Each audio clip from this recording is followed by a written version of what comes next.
Bueno, boas tardes a todas e todos. Vamos a comenzar hoxe cunha nova proposta pedagóxica distinta, na medida en que é unha grabación de un posible material de apoio para as clases de Historia e de Filosofía. Basicamente, hoxe vamos a falar do segundo período da filosofía, da historia da filosofía. En concreto, vamos a traballar o que é o problema razón-fe na filosofía medieval, centrándonos especialmente en Tomé de Aquino. Como sabemos, na selectividade vainos a caer un texto e un estándar de aprendizaxe. O estándar de aprendizaxe, tanto para Tomé de Aquino como para Agostinho de Hipona, sería o mesmo. Os textos son distintos. En Agostinho de Hipona cae o texto de creo para entender, entendo para creer, onde expresa esa famosa idea do cal é a solución ao problema razón-fe, e no de Tomé de Aquino, o texto que nos cae é un texto onde di que Deus, como creador das dúas verdades ou fontes de coñecemento, a verdade natural ou racional, e os principios básicos para coñecer, e a verdade revelada, non ten moito sentido que entren en contradición, non? Que un mismo ser provoque a contradición de dúas verdades. En certa medida está contestando o que sería o averroísmo latino e a teoría da doble verdade, non? E expoñendo cal é a súa solución. Ben, entón, o que hai que facer na selectividade é un intento de unidade mediante un contexto, un texto e un estándar de aprendizaxe. E todo eso contestalo nunha breve historia. Entón, vamos a imaginarnos que nos cae na selectividade o texto de Tomé de Aquino, o que sería o problema razón-fe na filosofía medieval, e obviamente aquí, aínda que nos caiga este texto, temos que falar un pouco de todo o que é a orixe do cristianismo, non? Porque ese contexto explica o que foi Tomé de Aquino. Hai que centrarse despois, posteriormente, máis no que é ese séculos XII e XIII, en especial co averroísmo. Ben, entón, imos comenzar. Isto pretende ser unha síntese orientativa e un inicio de unha forma de traballar con vos usando as novas tecnoloxías, YouTube, e ver logo de avaliar realmente para que vos serviu, vale? Eso diremos vos despois. Bueno, pois comenzo. Ben,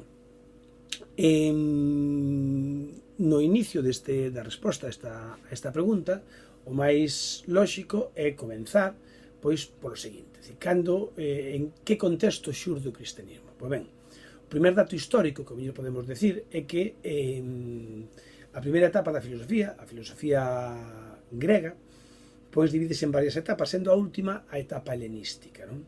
A etapa helenística que se produce nun contexto dos séculos 4 ou 3, non? E que chegará ao 2 e que incluso continuará despois, non? Explicaremos agora isto. Ben, pois o que é a filosofía helenística é realmente o período no cal todo o que é a cultura helena se expande por un vasto imperio provocado por Alexandro e perden poder as polis e tamén perde poder a unha idea moi importante para os gregos, que é a idea de cidadán e de participación na vida política, non? Nese entorno de crisis, pois o individuo pois volvese normalmente a análisis máis individualistas e a reflexión filosófica pois vai a centrarse máis en cuestións de carácter ético, como por exemplo vai ser o estoicismo e o epicureísmo, non? Un pouco de alguma forma buscar a felicidade no plano individual e non no social, como buscaban antes en períodos anteriores, onde a polis era o lugar central da vida dos cidadáns gregos, non?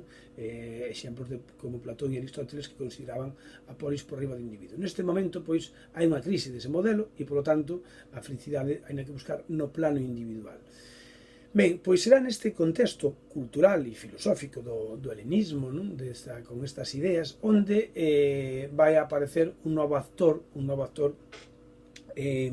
político-económico, que é o Imperio Romano. É dicir, na medida en que comeza a expansión do Imperio Romano e nesa expansión chega a conquistar aproximadamente no 946, pois no século II, podemos dicir, antes de Cristo, Grecia. Por lo tanto, Grecia cae máis do Imperio Romano, pero como todos sabemos, Grecia vai a conquistar a Roma desde o punto de vista cultural. É dicir, os romanos tiñan moitas virtudes desde o punto de vista cívico e militar e de organización urbana, pero culturalmente había moita diferenza entre os gregos e os romanos, de aí que haxe unha gran mimes e imitación, tanto no plano filosófico, artístico ou científico. Hai que destacar tamén, e isto é importante que por as consecuencias que vai ter, que o período helenístico tamén é un período moi científico, donde se lle dá moita importancia ás ciencias empíricas.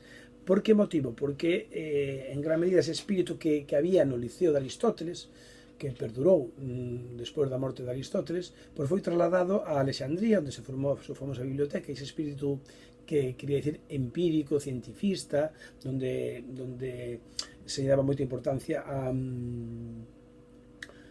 ás ciencias como a astronomía, a súa propia física, digamos, a aspectos que podían ser positivos ou válidos para o ser humano na súa posta en práctica inmediata, non? Ben, este espírito, pois, é tamén coñecido, non? Dentro do Imperio Romano. Ben, ese modelo de organización romana, non? Do imperio, que vai entrar en crisis tamén nos primeiros séculos da nosa era, non? A partir do século II, III, é cando entra en crisis. E neste período houve un feito que comenzou en Palestina, non? Como todos sabemos, que foi a aparición dunha secta xudea de origen xudeo, que é o cristianismo, non? O cristianismo é unha religión de origen xudeo que ven a decir, ven a prometer, ven a afirmar que existe outro mundo, que existe unha divinidade, por lo tanto, tamén unha religión monoteísta, e que o ser humano debería realizar unha serie de accións, non? Sobre todo desde o punto de vista ético, para ter o premio dese paraíso, dese lugar onde iría o ser humano despois da morte. É dicir, en síntese, promove unha mensaxe de salvación. Hai outros elementos tamén importantes no cristianismo que explica un pouco o que vai ser o seu triunfo, non? É que fala da igualdade de todos os seres humanos, e iso é algo moi importante nun momento de crisis do imperio e onde hai un gran número de esclavos e tamén de cidadáns que non teñen o máis mínimo para poder vivir, non? Entón, estas dúas ideas, a mensaxe de salvación xunto coa idea da igualdade de todos os individuos, pois vai a facilitar o seu triunfo, non? Nun primer momento, cando aparece o cristianismo e choca, digamos, coa filosofía helenística dese momento, non? Que hai no Imperio Romano, como xa dixen, pois van a suceder dous, digamos, como dúas confrontacións, por decirlo así, entre o cristianismo e a filosofía. Explico isto. Primeiro, o que vai haber entre o cristianismo e a filosofía é un choque na medida en que cada unha destes coñecementos, vamos a chamar así, de que a filosofía é unha cousa e obviamente a religión é outra, pois teñen ideas distintas sobre o mundo, sobre o ser humano, obviamente sobre os deuses, sobre a religión, e isto vai a provocar que en certa medida os filósofos máis ou menos cultos desta época, filósofos normalmente de cultura grega, pois rexeiten o cristianismo. O rexeitamento fundamental do cristianismo é por ser unha religión dogmática, porque, claro, un filósofo non pode aceptar que alguén tenha a verdade absoluta. O filósofo ten que aceptar que todas as escolas filosóficas son igualmente válidas e que todas as verdades, mentras sexan racionais e tengan argumentos, son válidas. Non poden ser, obviamente, perseguidas nin rexeitadas, non? Obviamente, toda religión, como o cristianismo, toda religión que é dogmática, que se basa en dogmas, entendendo por dogma toda idea que se acepta de forma irracional, non? E que se cree verdadeira independentemente da súa lógica, pois non pode ser aceptado e será criticado polos cristiáns, porque de alguma forma, polos filósofos, porque suporía, obviamente, a desaparición da filosofía, suporía a desaparición da liberdade de pensamento, como vai suceder. Ben, Este é o primeiro gran problema que explicaremos ahora, continuaremos en breve explicando, porque realmente é o inicio do problema que nos ocupa tanto no texto como na pregunta, que é o problema razón-fe. E estas son as orixes. Pero, bueno, tamén antes de continuar co problema, decir que outra cuestión que tamén é destacable dentro deste contacto entre cristianismo e filosofía é que moitos nese período onde o cristianismo se vai ir asentando, vai haber personaxes cultos de cultura grega que van a aceptar o cristianismo. Por lo tanto, era xente con formación filosófica. Esta formación filosófica vai provocar, vai a facer que eles intenten explicar o dogma con estas ideas da filosofía.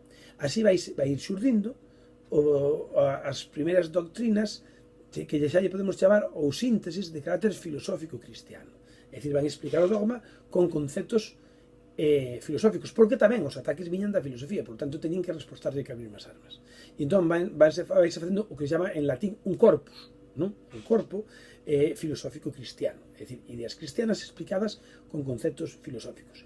E neste primer período veremos que a primeira síntese importante de renome será a síntese agustiniana, que vai a sintetizar cristianismo e platonismo, porque ele era un platónico.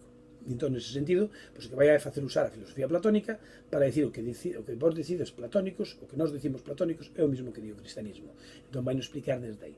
Entón, por lo tanto, en síntese, digamos que o contacto entre cristianismo e filosofía provoca, por un lado, un conflito, ¿no? E por outro lado, un achegamento. O achegamento é esa forma de facer filosofía cristiana, de explicar o dogma con conceptos filosóficos, e por outro lado, o conflito, que é o que nos ocupa e é o que vou continuar agora, é o conflito entre a razón e a fe.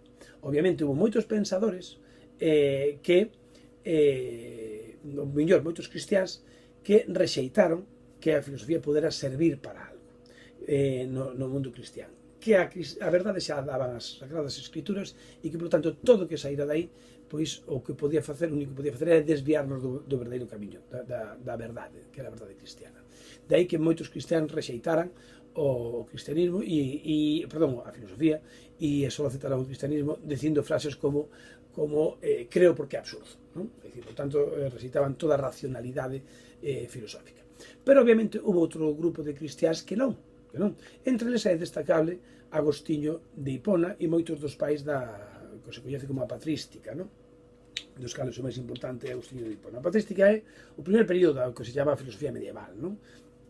Que hai que situalo, sobre todo, no século IV, V, os seus inicios, e que podemos situar hasta o século octavo, pero, bueno, no IV, V, canto realmente podemos falar do terceiro, IV, V, podemos falar da patrística, do terceiro ao quinto, casi mellor. Ben, que decir deste período? O importante destacable deste período, e tamén de Agostinho, e tamén porque é a pregunta que nos ocupa, é o problema razón-fe. Cal é ese problema? Que temos que explicar nese problema? Pois, obviamente, o que temos que explicar é que é o problema da verdade. É dicir, é o problema de saber cal é a fonte do coñecemento. É dicir, en este momento temos dúas fontes de coñecemento. Por un lado, está a razón, que partindo dos datos da experiencia, dinos conclusións ou intenta dar explicacións sobre o mundo ou o ser humano, e por outro lado temos a fe, que ten como fonte as Sagradas Escrituras e parte dun acto de vontade, un acto de asentimento. Non é un acto racional, sino un acto de decisión, eu decido creer nisto, independentemente de se é máis ou menos absurdo. Ben, entón, neste sentido, pois, como o cristianismo é unha religión dogmática, non acepta, non tolera que haxa outras verdades que contradigan esa verdade. E isto vai dar lugar, obviamente, a persecución de aquelas ideas que son contrarias ao cristianismo, non?